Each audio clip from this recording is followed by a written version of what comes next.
Welcome to episode 1375 of The Sleeper and the Bust. I am Justin Mason without Jason Collette today. So I had to bring on a hard hitter. I had to bring on someone who could keep the bases moving, and that is Joe Orrico from Fangraphs, from Fantasy Pros, from Sports Ethos, from everywhere nowadays. No longer sports ethos, but yeah, Fangraphs, Okay. Fantasy Pros. Those are the main things that I have going on, Justin. I really appreciate you bringing me on today, man.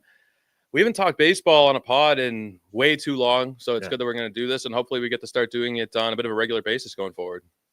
Yeah, we're gonna definitely try to make you a regular part of the show now that you're part of the Fangraphs family.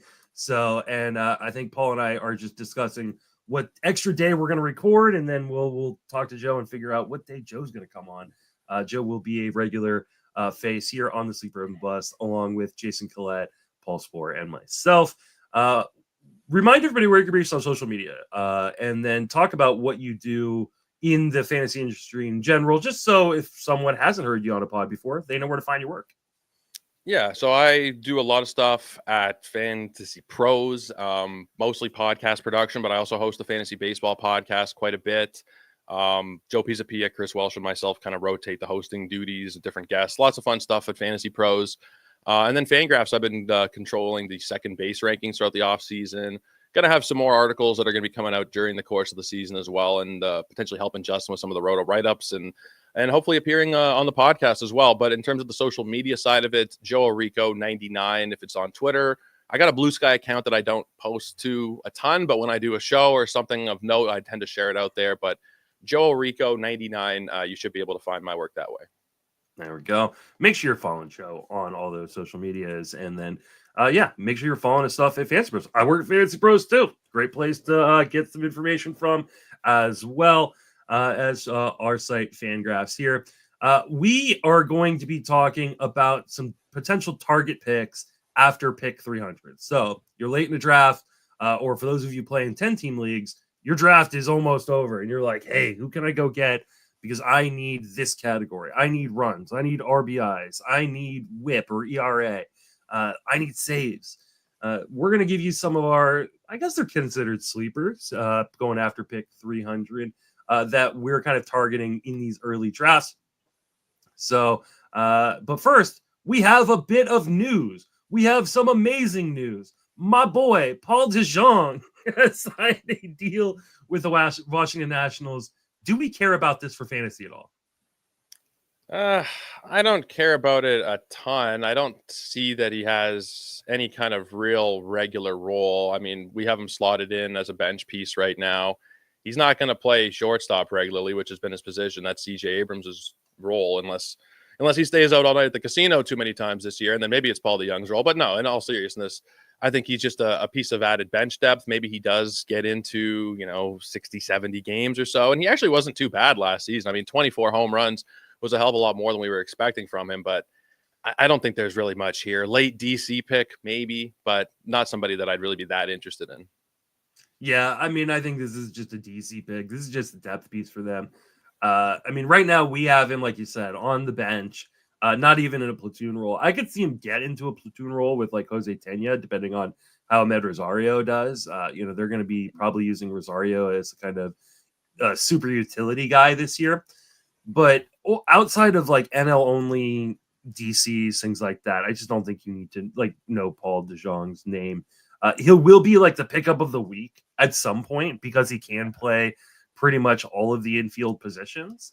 And if there is an injury in Washington, he could be a guy who gets a lot of run at, second or short or third or something like that. But in terms of your drafts, probably not very valuable. But my dude, I love him. And I will always have a little soft spot in my heart for Mr. DeJong. So, all right, let's that's really the only news. Like usually we have like a bunch of other news that we can talk about. We'll get more and more as players are now reporting to camp and things like that.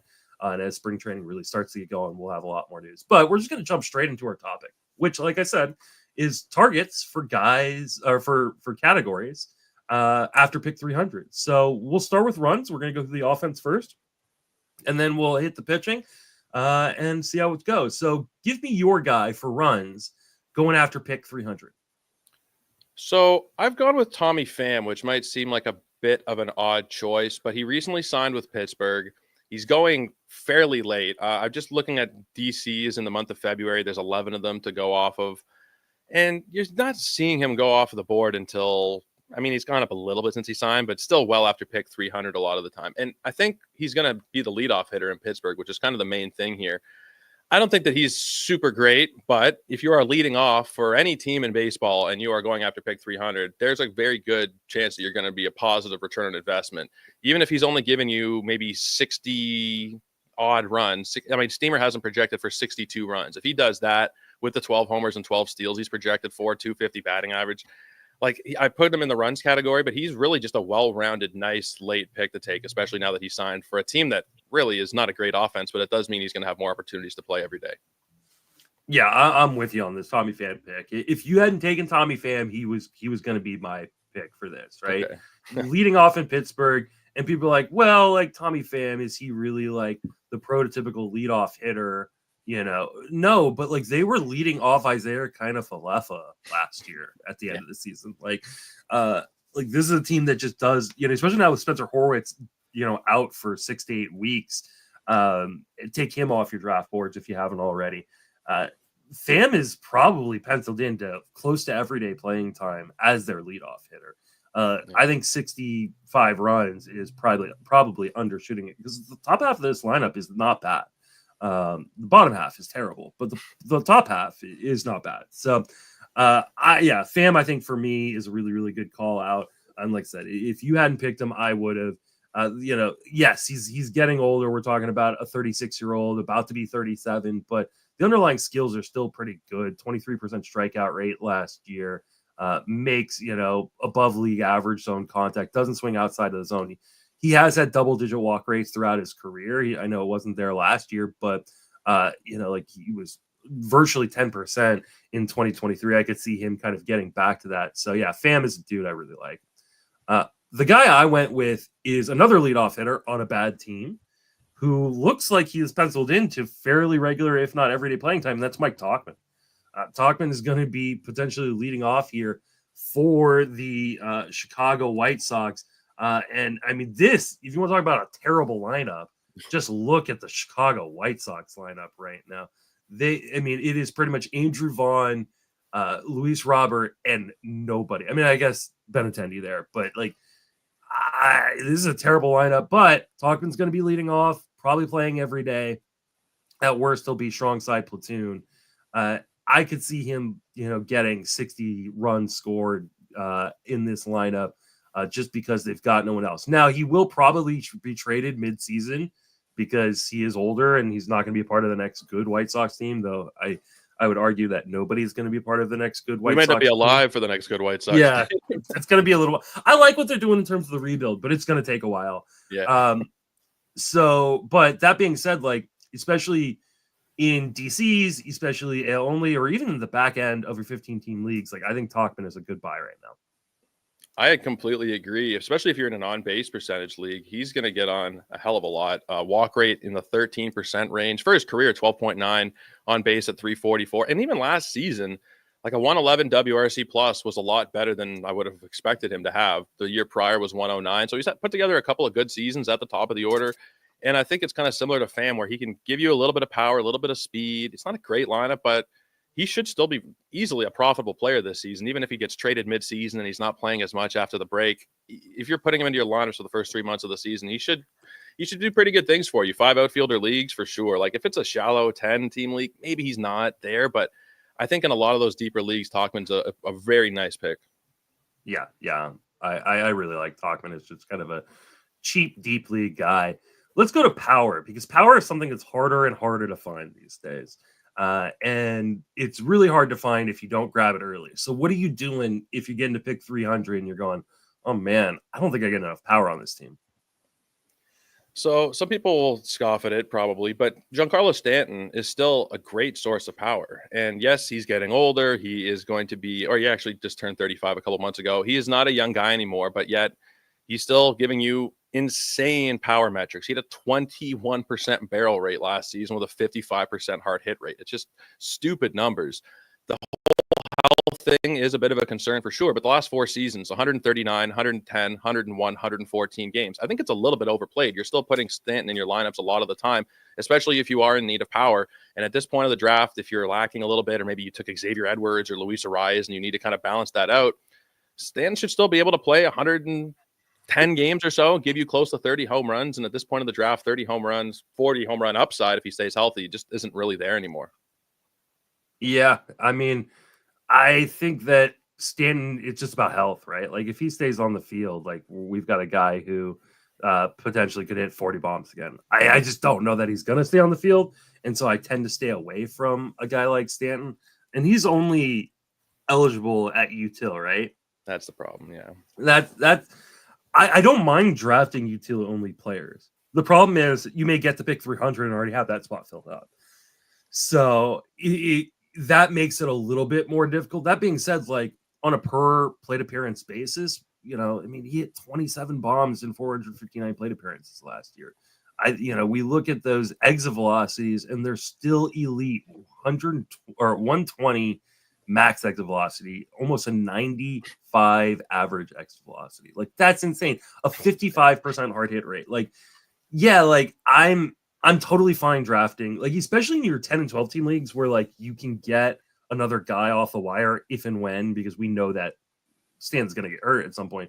Like you can get someone off the wire to replace him. Absolutely. 15 team leagues, I become a little bit more tentative, right? Because it is harder to find guys off the wire. And are you really going to be able to hold on to Stanton when he gets hurt?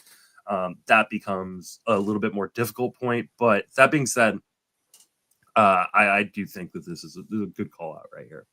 No, that's fair for sure. In a fab league, like it will get tricky if you see he's going to miss 3 weeks or so. Do you hold that? I think in a draft and hold, I'm a little bit more easy about it because I will have some replacements that are on the roster. And I mean, I guess there is definitely some risk with it, but he is, even at his worst, the last few seasons, like the worst season was 24 home runs. So even if I get that at pick 300 plus, I think I'll still take it.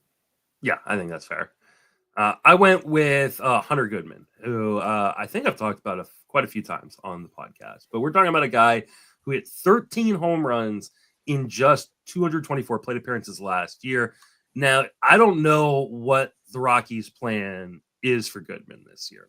And there is a ton of swing and miss. So, like, there is some risk. But he's catcher eligible in, I believe, all formats. So, I think he's going to catch some. I think he is going to play the outfield some. I think he's going to DH some. I think he's kind of going to be everywhere. If Hunter Goodman can get to 450 plate appearances, like there's a legit chance he's got like a 30 to 40 homer season in there. And the Rockies really have no reason not to play him. Now, I say that knowing full well we have had a number of guys who were young, had promise, and did not get playing time in Colorado just because they didn't feel like it for some reason. So, but the price is super low. If this is your second catcher or even your first catcher, like late in a one catcher league, I'm all here for a Hunter Goodman gamble. Yeah, I don't mind taking the chance on him early in DC season. I got a couple shares of him. I think the price has slightly gone up. It's not bad at all. I think if we get something around what Zips is projecting, Zips projects more of like a full season's worth of playing time for everybody. 21 homers, a couple steals, batting 240 as your second catcher, as somebody who could play in the outfield, could go behind the dish, even played at first a couple times last season. So maybe they will, move him around a little bit to keep that bat in the lineup. Because like you said, the lineup is a joke. It's absolutely terrible. So if they're going to try and get that power into the lineup, I think that does make a lot of sense with Hunter Goodman. 13% barrel rate is really good. The swing and miss, yeah, it's a bit of a concern, but I think this is a great pick, especially with that dual eligibility. You're not finding a lot of catcher eligible guys who might play, a couple different positions, especially at this point. Yeah, absolutely. All right, let's move on over to RBIs and see who you went with there.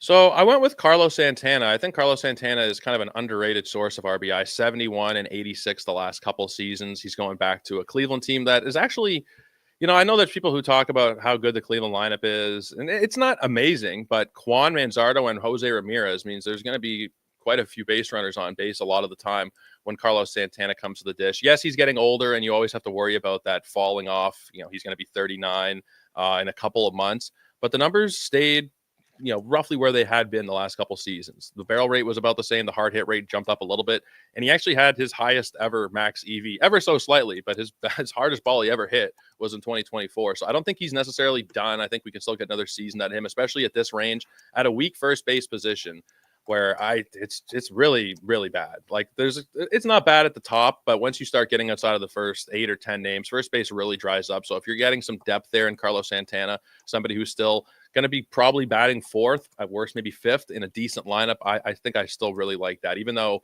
the age is a bit of a concern. Yeah, I honestly love this pick. Another one of these guys that I probably would have taken if you hadn't. He's just old and boring, but like old and boring like pays dividends. Like when you can pretty much pencil in 23 home runs and like 65 RBIs every year into your numbers. Yes, it's going to come with 240 batting average. And so that's not great, but like, dude doesn't strike out. He walks at a double-digit rate still. He's going to play regularly in Cleveland. I think this is a great pick late, especially like you said, first base is not as deep as it used to be. It's ugly. It is ugly this year. Yeah. My guy is, I had a really difficult time finding someone because the problem is once you get past pick 300, you get a lot of platoon bats, right? You're not getting guys who are going to get 600 plus play appearances. So I said, you know what, screw it. I'm going to go with someone who's a platoon bat, but I think could have a really nice season, hitting 3rd or 4th in the lineup in Minnesota every day, every day they're facing a righty at least. And that's Trevor Larnach. Trevor Larnach was like a former top 50, top 60 prospect that like has shown some promise. And last year he hit, 15 home runs, 52 RBIs, 259 in 400 plate appearances. I think we're just going to see more plate appearances this year. I think we're going to get closer to the 450 or 500 mark. It won't be full-time playing time because he doesn't hit against lefties very often. But there's really good underlying skills here. 87% zone contact, 26% O swing. Swing to strike rate was just 11.5%. He does not strike out a ton, 22% last year. I know he was more of a 30% strikeout guy previously, but those were in really, really small samples. And the swing strike rate kind of gives me a lot of confidence that he'll be able to kind of keep that strikeout rate kind of sub 25%. Minnesota is a very interesting team. They've got a lot of talent, but it's a lot of injury-prone talent. But he's not part of that injury proneness, which means there are probably going to be more opportunities for him to continue to pick up at-bats throughout the year when guys like Byron Buxton go down, when guys like Royce Lewis go down, or Carlos Correa, like as they have to move Willie Castro to cover those spots, Larnach will get more playing time. So I think Larnach kind of moves into that Max Kepler role where he finds his way to 500 plate appearances most seasons. And it's not going to be an overwhelming stat line, but I think you can get a fair amount of RBIs and some home runs too. I love this pick. Him batting 3rd is not something I would have really expected. Like if you asked me a few months ago, who's going to bat 3rd for the Twins, I probably wouldn't have said Trevor Larnach, but it does make sense. He made a lot of great strides. You alluded to them. The strikeout rates had been like well above 30%, and albeit 200 plate appearance sample sizes, but to cut that by 12%, WRC plus going from 98 to 121. The hard hit data is very good. 10% barrel rate, 45 on the hard hit, 113 max EV. Like he's putting up some really solid numbers in that Twins lineup. There is some injury risk, but this was a team by WRC plus was top 10 or top 12 last season. They were a very underrated offensive unit. If Royce Lewis is able to stay healthy, specifically Royce Lewis, but Buxton, if Wallner is able to take that step forward like a lot of people think he will, this could be a very dangerous lineup. And if Larnach is batting 3rd consistently, outside shot at him returning 80 plus RBI, I think, if not even maybe pushing for 90. If he's playing 130 games, I could see it happening. If Royce Lewis stays healthy this year, it's going to be. I know we're talking about guys going after pick 300. Royce Lewis isn't going anywhere close, but if Royce Lewis stays healthy this year, he's going to be a 1st round pick next year. I mean, that's I just like he's just so good. Like I know his price is probably going to go up because I've been seeing him going like the 8th, 9th, 10th rounds. Like that's insane. Like, I think Lewis is going to be like an absolute monster if he stays healthy. Obviously, that's a huge if though. He's got a min pick of 25, Royce Lewis. Doesn't surprise. I mean, like on a per plate appearance basis, dude is unreal. His min pick is 25. His max pick is 156. Like that's 11th round. Wait, yeah, the 11th round. Yeah, that's if I'm sitting there at like pick 100 and Royce Lewis is still on the board, and I'm doing a draft today for someone else, somebody Henry Wilson in the Wharf League. No, not Wharf League. Unfortunately had a family thing pop up and I'm gonna sit in for him during the draft today. Like, and sorry, Henry, I know you're gonna listen to this. Maybe I don't know when you're gonna listen to it, but I know you listen to the pod. If Royce Lewis is sitting there at pick 100 when your pick comes up and I'm picking for you, you're getting Royce Lewis. So if you hear this before the draft, which will probably be fairly impossible, message me like right now if you don't want me to take Royce Lewis. Like, not to derail the whole conversation, but like 152 career games. He has 33 homers, 104 RBI, 6 steals with a 270 batting average and an 11% barrel rate. If he plays a whole season, it's unbelievable. It's like what we did with Jazz Chisholm. If we piece together and if he stays healthy for a whole season, if Royce Lewis stays healthy for a whole season, he could be a top 10 player. Well, and like, I mean, Jazz Chisholm, like, I know this is completely off topic, but like, I like this conversation. No, this is great, honestly. Like Jazz Chisholm, like, finally did it last year, right? Like, he finally was able to stay on the field for 600 plate appearances, and people were rewarded. But you were paying 4th, 5th round prices for Jazz Chisholm last year. Yeah, like you're not paying that right now, at least right now, for Royce Lewis. Like, if you're getting Royce Lewis in the 9th round, like, that is a worthy gamble. And I'm very risk averse. Everybody listens to pod knows how risk averse I am. But 9th round, I'm going to take the gamble. Yeah, absolutely.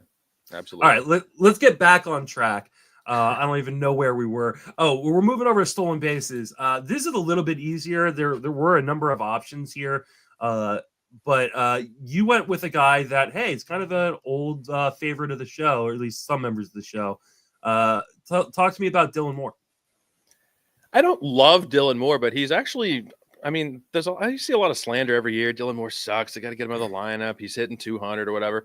3 consecutive seasons, albeit not full seasons, but where the WRC plus was 127, 107, and 105. He stole 32 bases last season in 38 attempts. He's going to play probably pretty much every day. I don't think there is really much competition right now for that second base spot. He's going to be at the bottom of the order, but I don't see any reason why Dylan Moore can't give you 25 stolen bases, and even on top of that, probably hit you 10 or 12 home runs. So there are a couple of late options, like you mentioned, for speed. There's a couple of guys that I like, but I think Dylan Moore is a pretty safe bet to give you, as long as he's on the field. If he's playing 100 plus games, you're getting 20, 25 steals easy, no problem.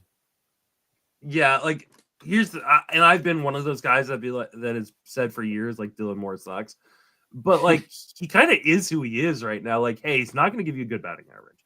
Saw him hit 201 last year, and his XBA was 201. So like, he's gonna hurt your batting average. So make sure if you are looking for the stolen bases, you go for a guy like Dylan Moore. Your batting average is in kind of a good spot. But I think you're right. Like, right now, looking at the Seattle Mariners lineup, a team that really should have added some offense. Like Bregman would have been, great in Seattle. I don't know why they weren't interested. It appeared at all. Alonso too, but yeah, like, there were a number of guys that easily they could have brought in to kind of bolster this lineup. Like, Dylan Moore is like the only guy there that I think they're going to play full time. Like, or not the only guy, but like at second base, like, they don't have a lefty bat at second base. And that's the problem, because like Dylan Moore, like, don't get me wrong, like, I think he can't steal a lot of bases. He is terrible versus right-handed pitching. He should be a short side platoon guy. He hit 183 versus right-handed pitching last year. And for a career, he's a career 193 average guy against right-handed pitching. Like, wow. So like, Yes, I think he's going to play every day. I think that batting average is going to be really, really bad. But if you need cheap speed, like he could steal 40 bags. I mean, like you said, he stole 32 last year in 441 plate appearances. If he gets to 500 plate appearances, that's probably 40 bags. If you need cheap speed, I get it. Just make sure you address the batting average issues, which we'll get to next, right? That's totally fair. That's totally fair. My guy is Jacob Young. And I have a weird relationship with Jacob Young that I've never talked about on the pod, but I think about it almost every time I do a pod or do any sort of baseball research. Because when I type in baseball savant and it kind of like autofills like the page on my browser, for some reason it takes me to Jacob Young's page. So I see Jacob Young's page on StatCast every day. I then, click to the player I want to go to, but for some reason, like that's the player. Like on Fangraphs, it's Cedric Mullins. That makes sense. No idea why it's Jacob Young on Savant, but I'm very intimately knowledgeable about Jacob Young, and what Jacob Young does is steal bases. Like, dude stole 33 bases last year and 521 plate appearances. I think he's gonna be an everyday player in the outfield in Washington. I think there is very little power. Like he hit 3 home runs last year. I would be surprised if he hits more than 5 this year. He's got a 24% fly ball rate. He puts the ball on the ground a ton, but he does make a lot of contact. 90 or 83 point. Oh God, I can't even talk today. 89.3% zone contact number. O swing around 26%, which is pretty close to league average. Dude can get the ball in play. I wish he walk a little bit more. We saw double-digit walk rates sometimes in the minors. That hasn't translated to the majors so far. But if he can just improve that walk rate a little bit, and I honestly think there is like 40 to 50 stolen base upside on a guy like Jacob Young, and it doesn't come with a terrible average. He hit 256 last season. His XBA was 253, so it was pretty well deserved. Like I said, makes a lot of contact.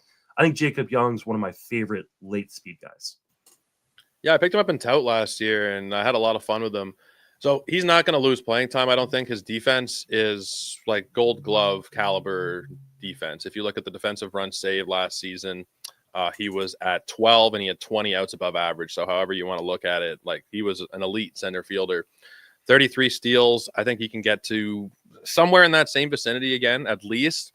The only thing is like the power, like, and you said it is really bad, like 0.75 ISO, the slugging was 331. Like those are atrocious. But if you have that taken care of already and you just need to bolster your speed a little bit, then I like it a lot. Like I think that Nationals lineup, it's not amazing, but he's going to get turned around because he's going to bat at the bottom of the order. For CJ Abrams, Dylan Cruz, and James Wood, like it's not too shabby. Like he might score quite a few runs this season as well. So I love that pick. And I also really like Jacob Young because I had a bit of success picking him up last season. But yeah, this is a really nice pick, Justin. Nice. All right, let's move over to the batting average. Let's say you draft a guy like Dylan Moore, or just a batting average sinkhole early on, and you go, oh man, my batting average is in tough space. Where are you going to go to pick up a little bit more batting average? So I have been looking a lot at Jacob Wilson, who I almost just said the Oakland Athletics, and I'm going to say Oakland probably 150 times this year. But I've been calling them the Oakland Athletics of Sacramento, or sorry, no. I've been calling the Sacramento Athletics of Las Vegas via Oakland.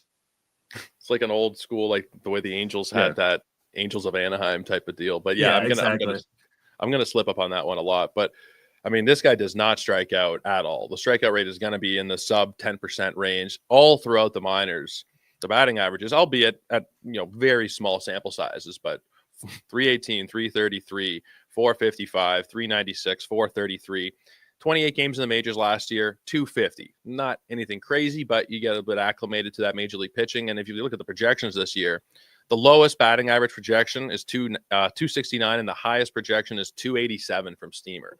If you're getting somebody who is potentially going to hit, I think he could very easily hit 300. That's definitely within the range of outcomes. And you talk about a guy who's also going to be at the bottom of the order, but another team that I think has gotten a lot better. Wilson is going to get on base quite a bit. And then you got Butler, Rooker, and Blade, Langoliers, Soderstrom. Like he might also, now this isn't focused on runs, it's about batting average, but he also might score a lot more runs than people are expecting. He could get into the 70 or 80 range easily while hitting 300 or close to it. The power is probably going to be pretty minuscule. He didn't barrel a single ball last year in the majors, which is not my favorite thing to see. So you're probably looking at single-digit homers. But in terms of just straight batting average, a guy who could honestly compete for the batting title potentially, if not this year, then in the next couple seasons, then I'm looking at Jacob Wilson of the Athletics.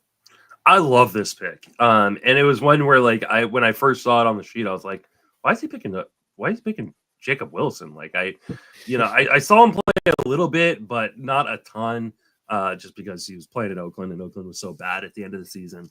And like you said, he's not going to hit home runs. I mean, he has a 26% fly ball rate, a 52% ground ball rate.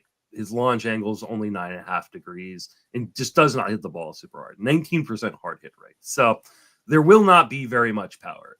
If he hits like 7 home runs this year, I'll honestly be a little surprised. But if you need a guy, and he doesn't steal bases, did not attempt a single stolen base in his 100 plate appearances last year. Only attempted 3 between 3 stops last year, I believe. Yes, between the complex, AA, AAA, and the majors. So went 2 for 3 between all of those stops. What he does do is make a lot of contact. Dude makes a ton of contact. 93.5% zone contact in the majors last year. Would have been tied for 5th in baseball, right above Mookie Betts. That's like an insane amount of contact. Only a few players in baseball have a higher in-zone contact rate than Jacob Wilson. You want to know how good it was in the minor leagues? In the minor leagues last year, he had a 99.2 zone contact rate. That is insane. That is absolutely insane. Yes, this is empty average. You're only drafting Jacob Wilson if you need an average boost. But I think you're right. I think he absolutely could be a guy who wins a batting title at some point in his career. I don't typically draft empty average guys, especially like this empty, because like he legitimately could be like he could get 600 plate appearances and be like a 6 homer, 7 stolen base guy with a 300 batting average, but it's still a 300 batting average. And I do think he's going to play very close to every day, if not every day. Like Luis Ariz is going 150 picks earlier. Why? Yeah. Same player. He shouldn't. It's because Ariz has won a bunch of the thing titles. Like you can pretty much bank that batting average. But yeah, no, I would pass on Luis Ariz and just take Jacob Wilson late, especially in DCs. Like DCs, like he makes a lot of sense. Yeah. DC's all right, let's move over. No, sorry, I'm just gonna say DC's this month 333 ADP.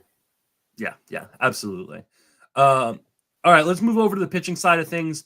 We'll start with why don't we start with wins?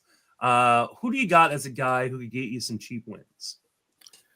So it is a bit of a dicey territory to be looking for wins for sure, but I've chosen Brian Bayo. There's not a lot of guys in this range that you can even project double-digit wins for. He won 14 games last season, 12 the year before, and ATC has him projected for 12 wins. And if you're looking at projections in general, you don't usually see a lot of players projected in the 12 range, unless you're talking about the really elite pitchers. To see a guy like Bayo going after pick 300 with that kind of number, yes, it is very hard to project wins, but that is very promising. He has taken some strides over the last couple of seasons. That strikeout rate went up last year. It went with the walk increase as well.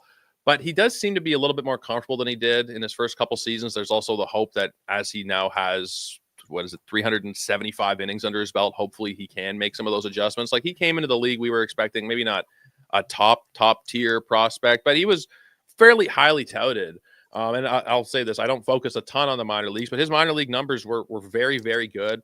And I think now that he's had a couple of years to kind of work on some things, we could see a better performance. And also the Boston team looks very, very solid around him, especially now with the addition of Bregman. That lineup is pretty deep. Duran, Devers, Bregman, Casas. You got Rafaela, Wong, and Abreu in the bottom third. Trevor Story. Like, it's a good lineup, and I think double-digit wins is pretty projectable from Bayo, even if I think he's going to take some strides forward this year. Maybe he won't be a great pitcher, but I think that he can be better than what we've seen the last couple seasons and give you some wins as well. Yeah, I like the Bayo pick. Like I had kind of a love-hate relationship with Bayo a little bit, where like I watch him pitch and I go, oh, I think I saw what like the Red Sox saw when they gave him the long-term deal through 2029, which is like, hey, this is like a future star in the making. And then he does stuff that's stupid. Like he just throws in the middle of the zone sometimes or too much, or like doesn't sequence well. And I I like I said, a little bit of a love-hate relationship, but I do think the Red Sox are gonna be pretty good. I think they're gonna be competitive. I think he can pitch well enough that he gives them an opportunity to let him leave the game ahead with a win. So I don't mind this one at all. Like I said, won 14 games last year. I'd probably project him closer to like 10 or 11. I think like most of the projection systems have him, maybe even 12 wins. But yeah, like I like that pick. And there's a world in which like, hey, he figures things out completely. And like all of a sudden you've just got a guy who is a stud and can win 16, 17 games. The only thing potentially, do you think they might go with a 6-man? Crochet, Houck, Bayo, Bueller, Giolito, Crawford. Is that what you think's going to happen? I think there is potential for that, but like, I think a 6-man rotation for every single team is a great idea until it doesn't work, right? Yeah. Like, I mean, yes, could they absolutely go with a 6-man? And I think they probably will go with a 6-man early on in the season. Or actually, I think they'll probably go with a 5-man early on in the season and then just like spot start Crawford, or have him in long relief because the game's so spread out early on in the season. But I think their intention is to go kind of with a 6-man rotation.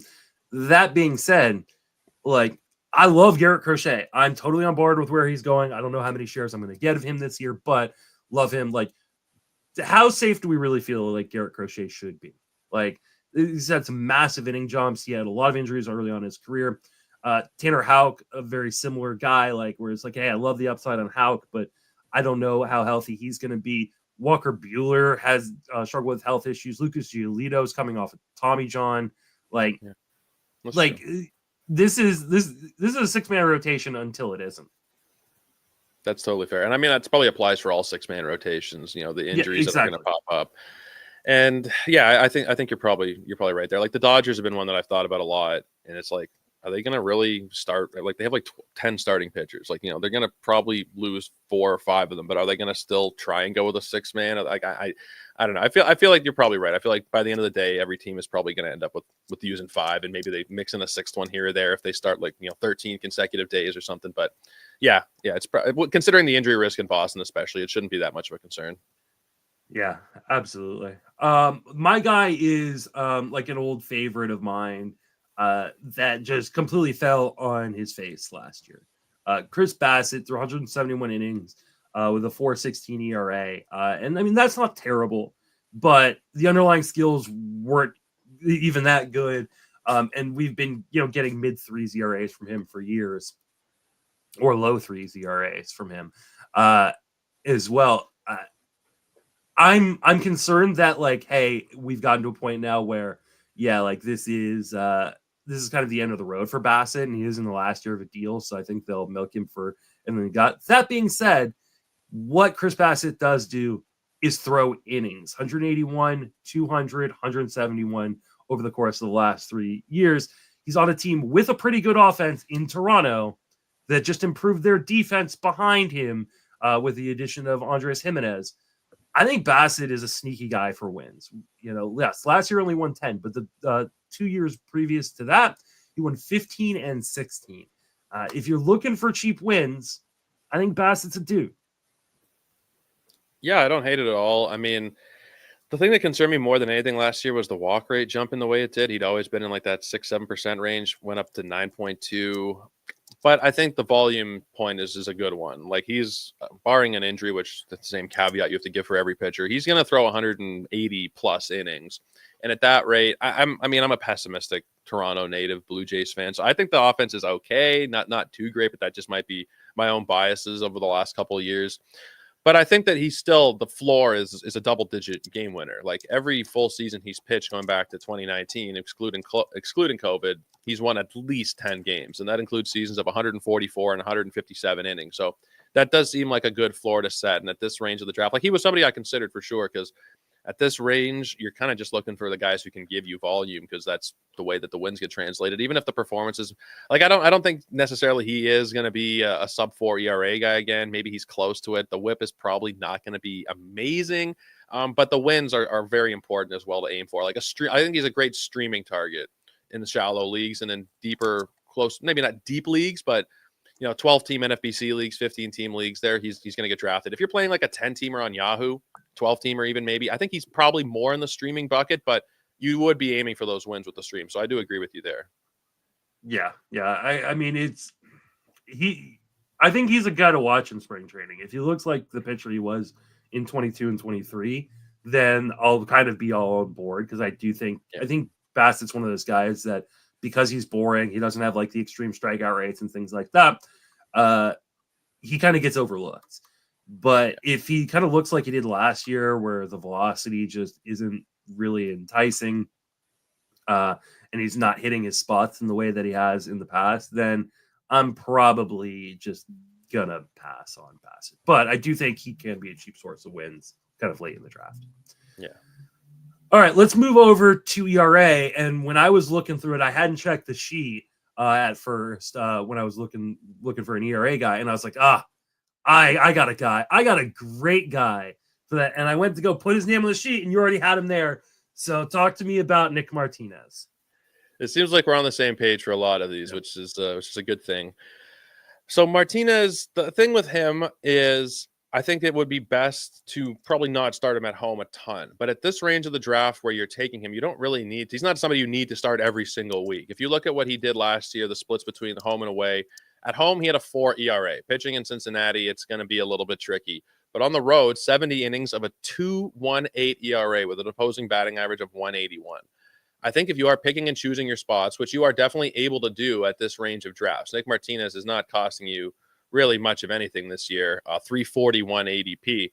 So you're picking him there, and then you're probably starting him. You can start him at home against some bad teams. So you're probably getting 20 some odd starts out of him that should very easily give you somewhere in that 3.5 to 3.75 ERA, as long as you're being smart with it. If he's starting at home against a tough team, even if he's just had 3 good starts, I think you got to be careful with him, because he is not like a superstar pitcher, not even close to it. He doesn't strike out a ton of guys, but the command really took a big step forward last season. The whip was great. I think Nick Martinez is a really undervalued guy in drafts. Like going like 340 is like last pick in a lot of drafts. So I think at that range, even if you are having to kind of pick and choose your spots with him, I think it is still worth it. Yeah, I love Nick Martinez. When he got moved back into the rotation last year, he was absolutely filthy in terms of just what he was producing on the field. Now, the problem is he pitches in Cincinnati, which makes him a little bit more difficult to kind of use.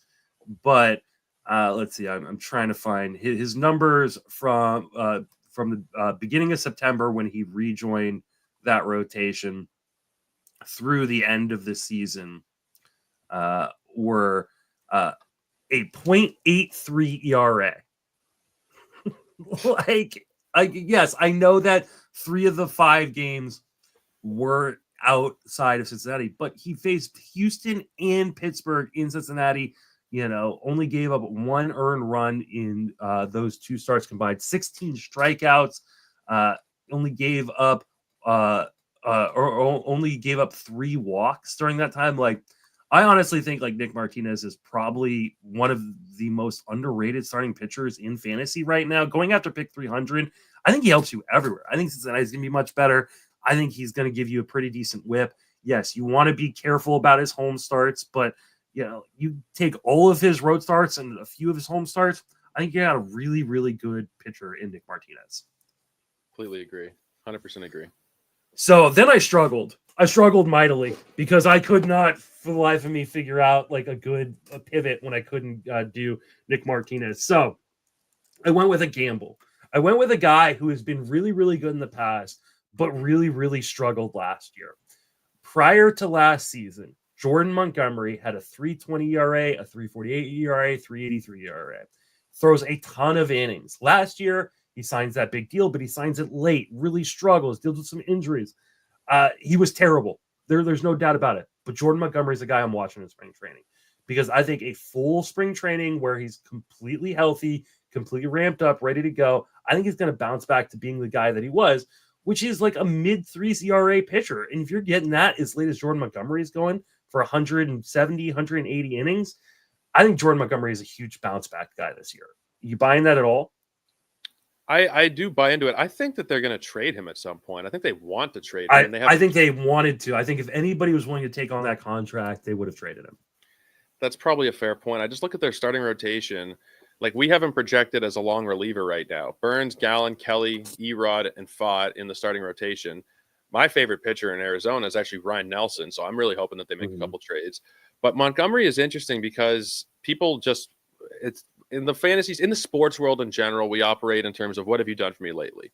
And everybody who drafted Montgomery last year, 6.23 ERA, 165 whip, he was awful. And people are going to see that and think, you know what, I'm done with him. He's burned me. Now I'm not going to get burned by him again. And now the ADP is 419. It's dropped by several hundred spots, and that is definitely a time to take another chance on him. The various systems tend to disagree, the projections. Like, the Bat has him at a 485. Zips has him at 393. So there could be some variance there. But if you just look at what he's done over the last 3 seasons before last year, like you said, he's averaging about a 3.5 ERA with pretty solid whips, like 109 and 119. If you're getting anything close to that at pick 400 plus, I'm on board. And I think the trade could be interesting because there is a surplus, and maybe they won't trade him because there's just nobody who's going to want to take on like that. So he's making a good amount of money. Yeah. I think it's like $23 million or something. I don't know if anybody really wants to take that on, but maybe he gets traded mid-season or something. Regardless of the trade, though, I do think this is a great bounce back opportunity. It's not one that you can look at and say it's obvious, but if you look at the numbers over the last few seasons, I think there's a good chance he does bounce back. He's nowhere near a 6 ERA pitcher, true talent-wise. Nowhere close to it. It was the late signing and not having a spring training, I think, that really screwed him over. Yeah, I mean, I think that late signing, not being able to get in there and actually kind of ramp up the way you normally would, really contributed to the fall. I also think he was a bit unlucky. Like, he just this isn't a guy who's a 6 ERA pitcher. That's insane. Like, I think he's going to bounce back, and I think he is a worthy game. I think you're going to know very early. Like, I think he's one of those guys that, like, you're going to, like, if you draft him late in a draft and he looks bad through his first couple of starts, or, you know, if he isn't long, really first couple of outings, I think pretty quickly you can go, okay, I'm going to drop him and move on to someone else. He had a 15% strikeout rate with a 12% swing strike. Like, that doesn't make sense. He'll be a lot better. All right. Let's move on over to the next category and talk about ERA's ugly stepbrother whip. And I call it the ugly stepbrother not because it's actually ugly, but because nobody pays attention to it. Everybody like drafts based on someone's ERA, but no one drafts based on whip. And you get to the end of the draft and you go, oh man, I really love my rotation, but I paired like Christopher Sanchez with another bad whip guy, and all of a sudden my whip's in trouble. So who are you going after for whip? This was another guy that I wanted to put on my sheet. I've been really, really narrowing in on whip this year. I've been trying to draft those guys that I'm projecting as like 115, 120 at worst. Like, I have a lot of Bailey Ober. I got a lot of Zach Eflin. Those guys are really interesting to me. And another one is Cody Bradford in Texas, who was fantastic last season. 14 appearances, 13 of them starts, 3.54 ERA. He had an 18.5% strikeout minus walk rate and a 1.01 whip. And I think a lot of that does come from his incredible command. 4.2% walk rate throughout the minors. You're looking at somewhere in the 3% to 6% range on average. That's something that he's always been good with. And I think that command is a huge, huge part of it. So I think he has a regular role in Texas in a rotation where there is some injury concern. I know there's some people, I've heard some chatter like, oh, maybe he's not fully a guarantee to be there all season. There is quite a bit of injury concern. There's also talk of John Gray maybe moving to the pen at some point. Like, I think he is going to start, and I think he's going to start probably 25 games at least, and should be an asset in ERA and in whip and everything really. Like, I think he's just a really good value. Wins should be a plenty in Texas. That lineup, like, we have Jake Berger projected about 8th. Like, that's a deep lineup. There's a lot of wins too. I think that this is a really, really nice late pick from a variety of categories. Yeah, I love this pick. I think the health is the big concern, right? He missed a lot of time last year, and so uh, there is some concern that he won't be a full fledged starter. I think they got to give him an opportunity though. He's 26 years old, going to be 27 before the start of the season. There's no reason to hold back on him. And man, the underlying numbers are just so good. His walk rate last year was 4.2%. He's had 30% strikeout rates off and on throughout the minors. Like this is a dude who's got pretty good stuff. Doesn't give up too much in zone contact. Gets swings outside of the zone. I really, really like Cody Bradford, and I think they definitely should move John Gray into the bullpen. I think that would make a lot of sense considering his health history and the fact they just need bullpen help. Don't move the 26, 27-year-old, kind of young starter into the bullpen. Give him an opportunity to start and see what they got. Completely agree. All right, let's take my guy. Again, I struggled a little bit with this one. But I went with a guy who I believe is just going like extremely late. And I understand why, because we just talked about like, hey, the Boston Red Sox rotation is just jam-packed. And it doesn't seem like Garrett Whitlock is gonna factor in to that rotation, at least starting out. Sounds like they're going to use him in long relief. However, that rotation, like I mentioned, is kind of put together with like glue and duct tape right now.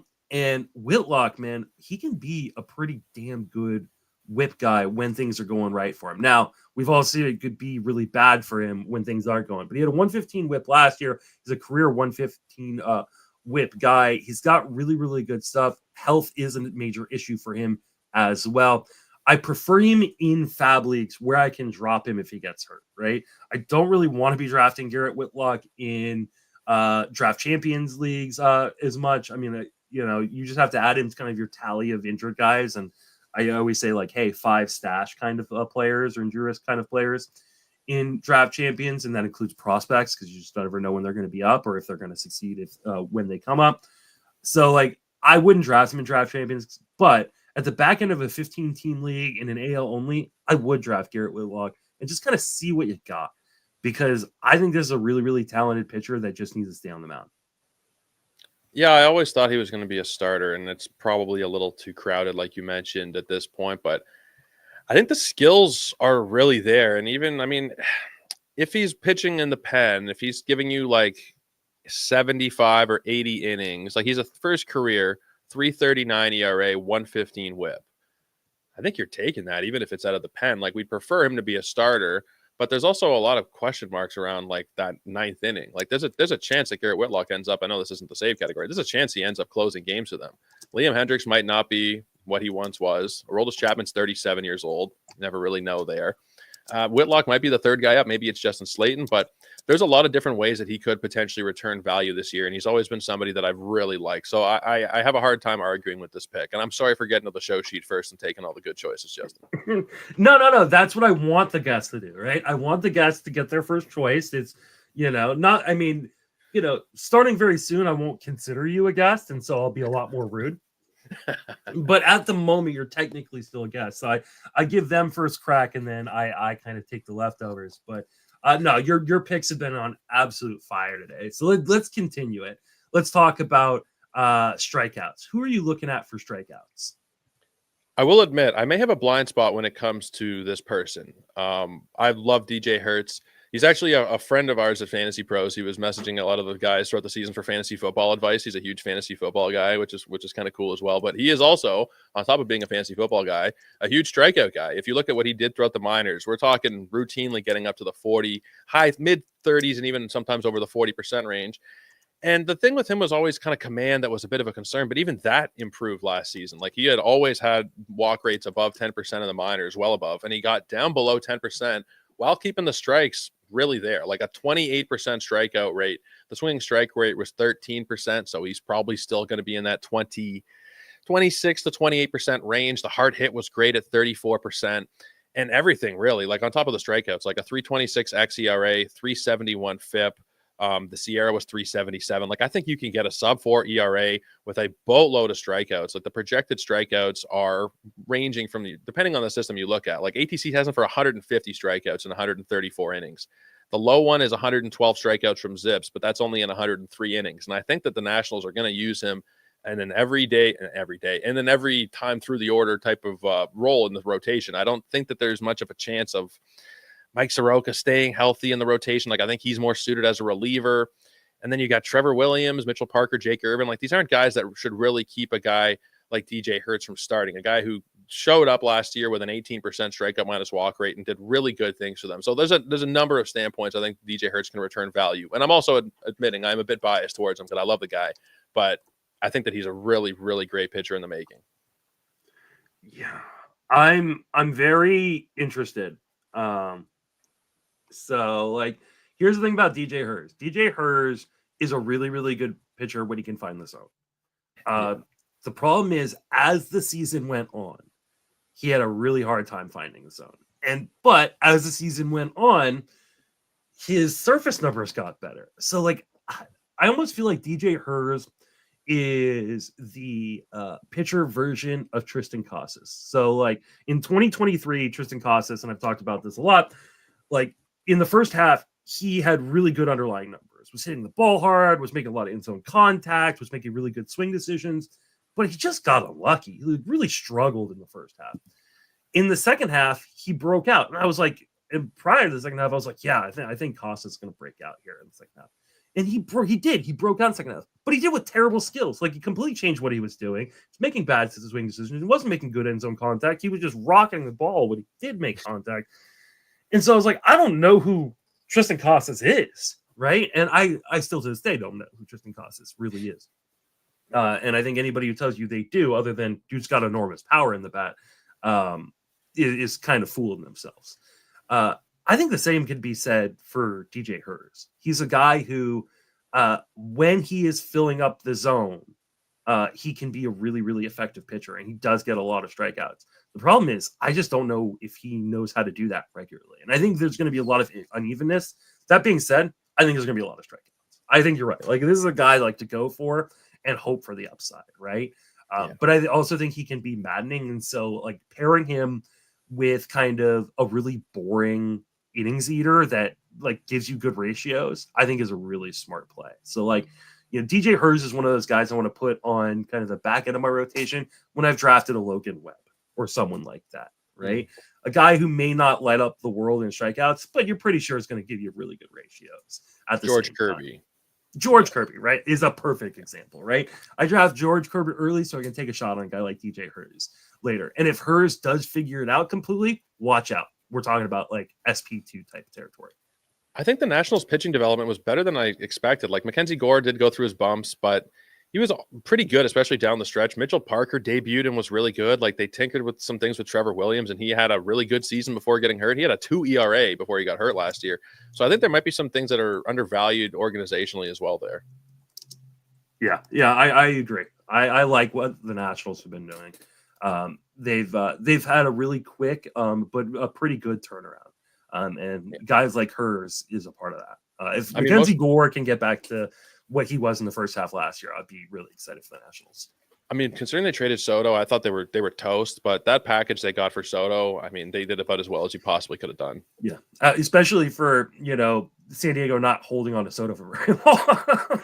Yeah. So, all right. So my guy, and this is kind of cheating. I really just want to talk about Max Meyer just because I love Max Meyer. And then the report today came out that he's adding 2 new pitches. He's added a sweeper and a sinker, and he's kind of refining the changeup as well. I've always really loved the stuff that Max Meyer had in the minor leagues. I think he's shown flashes of it in the majors, but last year he really struggled with his command. That being said, we're talking about a guy who throughout the minor leagues had 28 to 30% strikeout rates. The addition of these 2 new pitches are really, really intriguing for me as well. He pitches in one of the best parks in baseball to pitch in. Now, if you're looking for wins, Max Meyer's not your dude, right? Go back a few minutes to who were you talking about before, because the Marlins are not going to win very many games, and which means Max Meyer's not going to win very many games. But I think Max Meyer could be a sneaky pitcher just for the other 3 starting pitching categories this year. And I had to talk about him because he's my dude. I love him. And last year, I was so mad. I was beyond mad. He started out looking so good, and then they sent him down. And I feel like they might have messed with him, whether it's mentally or physically, whatever it is. He starts off doing really good things in the majors. His first 3 starts of the year were 5 innings, 2 earned runs, 6 innings, 1 earned run, 6 innings, 1 earned run, good strikeout numbers. And then he was down for months on end in AAA. And then he started to struggle in AAA. And then he couldn't really find it when he came back to the majors. I wonder if they might have, and I don't know if that's a long-term thing, but I think last year they might have just gotten into his head because he should have been in the bigs and he wasn't. These guys that were starting for the Marlins, like Justin, we look at these players' names every single day. There were guys that were starting for the Marlins. I was like, who is this guy? Oh, right.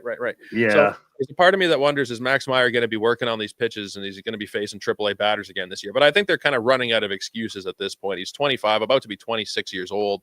He should have a regular role in this rotation. Like it would be kind of foolish at this point. It was foolish last year to not have him starting every 5th day.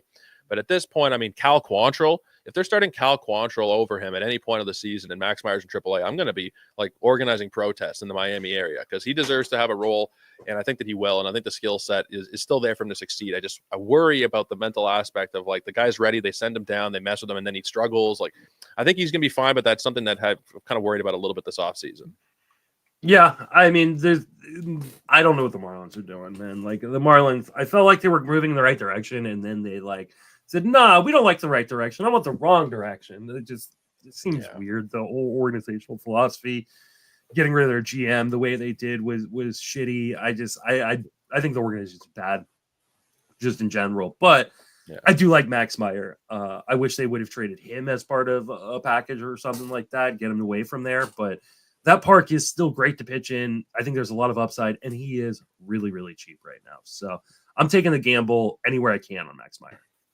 Yeah, I agree. I think especially the price, like DC's this month, $450 ADP. Like the word free is overused, but that's free. Yeah, absolutely. All right. I think that. Oh no, we got saves. And I'm sure a lot of people were like, "Oh, I don't really want to listen to this whole podcast. I just want to listen to saves." And I almost wrapped up without covering that. So tell me who you got for a guy who could potentially get some good saves going after pick 300. Well, coincidentally, we're staying in Miami here, and I think Calvin Fauché is a really interesting pick this season. 312 is the ADP this month in Draft Champions. I think the skills are there. I mean, he had a 27% strikeout rate last season. The swinging strikes could be a little bit better. The one thing that bothered me a little bit is that the stuff was really, really great. And then when Eno did the update to Stuff Plus, the number did come down quite a bit in the new iteration of it. So the new form doesn't like him as much as the old one did. But he still has a couple of really, really nice pitches, the slider in particular. And I think the main thing here is that he probably does have the job to start the season as the closer. There's been some people who are in on the Jesus Tinoco, and he's also somebody that I think is probably worth a late shot if you are looking for some safe potential. Because let's be honest, the Marlins, they're not going to sign anybody who's going to take over these jobs. Tinoco's going as well at pick 421. So I do think that Fauché is the guy that I would be targeting, but both of these guys in this pen, like it should be one or the other. There's nobody else that even I think is remotely close to a closer worthy pitcher here. So I think it's between the two of them, and I do favor Fauché at this point. He had a few saves for them last year, and I think where he's going, it does make sense as a second or ideally as a third closer in your draft. I think the problem with Miami closers in general is I don't know if there is one guy. I mean, they still have Anthony Bender's closed games in the past. They've got Andrew Nardi's closed games in the past. Tinoco is another one. Fauché is like, I think he is the guy who probably enters the year with the role. But if they share this role, there's not enough wins to get saves. Like if there's like a total 30 saves this year and it's shared between 3 guys, like, is it really worth that pick? I think it's fine as your third or fourth guy, but definitely not something I'm going to be. And I actually do prefer Tinoco, but I just think Tinoco's stuff is really, really good. But that being said, like, it's worth a gamble, especially like you said, as your third or fourth guy, like, who cares? Like, take a gamble. If it doesn't work out, you drop him for the next guy. Yeah, I don't think there's gonna be a ton of saves, but at this point in the draft, like it is tough. You put me through my paces after 300 getting saves because those are going the way of the dodo bird at that point of the draft. And I went with a guy who's not even a closer. Like, he's not projected to be the closer. He's not even in a battle for a closer job. I just think the guy ahead of him is going to get hurt because he was hurt last year. And that the guy I'm talking about is Orion Kirkring. I do not trust Jordan Romano at all. But and like he's dealt with back issues, dealt with arm issues. They signed him to this kind of 1-year deal. I think that there is a potential for disaster with a guy like Romano. So I'll be drafting Kirkring in a lot of leagues this year, really, really cheap, just on the off chance that by the time we actually get to opening day, something happens to Romano or a couple weeks in the season. He'll be an easy drop if things don't work out. But Kirkring has amazing stuff. Like, we're talking about a guy who legitimately in the minors last year had a 59% strikeout rate. In the majors had a 29% strikeout rate. He's had unreal strikeout rates. His walk rate in the minor leagues last year, 0. He didn't walk guys. In the majors, it was 6.6. Like, he is just a fantastic pitcher, really good command as well. I think this is another one of these guys where, like, even if he's not getting saves, he's going to have value because then there's going to be strikeouts, a good ERA, and a good whip. But I think if somehow he ends up in that closer role, I think Kirkring could be an elite closer. I couldn't agree more. Out of everything, of all the picks today, this might be, between the two of us, this might be the best one. And it might be the least obvious one, too, because he doesn't have that assumed role. But watching Toronto Blue Jays games last season, Romano is not who he once was. And the Blue Jays not bringing back their hometown guy who is from the Toronto area, who they have this whole closer entrance for, who's only played for the team. I know that stuff that's like, it's not analytical, but it's just like living in Toronto, watching the way the team works. They love Jordan Romano. The fact that they didn't bring him back spoke volumes to me. Now, it is very weird that Toronto and Philadelphia both had injury concerns about their respective quote-unquote closers, and they essentially swapped them. Toronto takes Jeff Hoffman. Philadelphia takes Romano. I think they're both pretty big risks. And in that case, Orion Kirkring is probably about the best handcuff that there possibly is. You already mentioned a lot of the numbers, but at the major league level, a 2.29 ERA, 22% strikeout minus walk rate, a 120 stuff plus across his offerings. Like, there's a lot to really like here. It's a really good team. It doesn't make a lot of sense to me why they brought in Romano when they had Kirkring. They essentially just wasted $8 million, I think. And I say this as somebody who has adored Jordan Romano for years, and he was one of the best closers in baseball for that 3-year window. But there's a lot of concern with that back, and there's a couple other injuries too. Like, there's a lot that could go wrong there. And I think Kirkring is a fantastic pick. Fantastic pick. Yeah. I just think Kirkring's one of those guys that he could pay massive dividends. And like I said, you'll know pretty quick. If Jordan Romano looks amazing and is healthy starting the season, like, you just drop Kirkring, you can go move on to someone else. You don't have to, though, because like I said, you're going to get strikeouts. You're going to get ERA and whip help. As a guy off your bench when you don't like your start options that week, I think Kirkring's a great dude to just have as a middle reliever, especially for your deeper leagues. But ultimately, like, I think he's going to be easy drop if you need to go on and move on to someone else for saves. But if I'm getting Kirkring as like my number 3 relief pitcher, I'm totally stoked. I think they're, like I said, if he ends up in the role at some point this year, I think he could legitimately be a top 5 to 10 closer. Yeah, it's like the Cade Smith in the National League, except maybe there's a bit of a difference with the health of the guy ahead of them, but same type of prototype there. Massive strikeouts, even if he's not closing, you could still get close to 100 strikeouts. Like, really, really great pick there with Kirkring. I love it. Yeah. All right, that is going to wrap us up for this episode. Want to remind everybody where you can reach on social media and plug anything you got going on. Yeah, so Joe Orrico 99. If we're talking Twitter or Blue Sky, I do post more on Twitter, so that's the one you'd probably be checking out. And then check out the Fantasy Pros Baseball podcast. I'm on there usually once or twice a week, and doing some writing at Fangraphs, doing a lot of stuff behind the scenes at Fantasy Pros. So if you're listening to those podcasts, there's a good chance I had my fingers on it in some way. But yeah, you're going to be hearing me here a little bit more often. So glad to meet you guys, virtually meeting you guys if you haven't heard me before. But yeah, should be a hell of a lot of fun talking with you guys on a regular basis, man. All right. You can reach me on social media, Justin Mason FWFB, and I'm writing at Fantasy Pros and Fangraphs as well. So definitely go check out all my work over there. That's going to do it for this episode. For Joe and myself, thank you for listening. have fantastic baseball off season.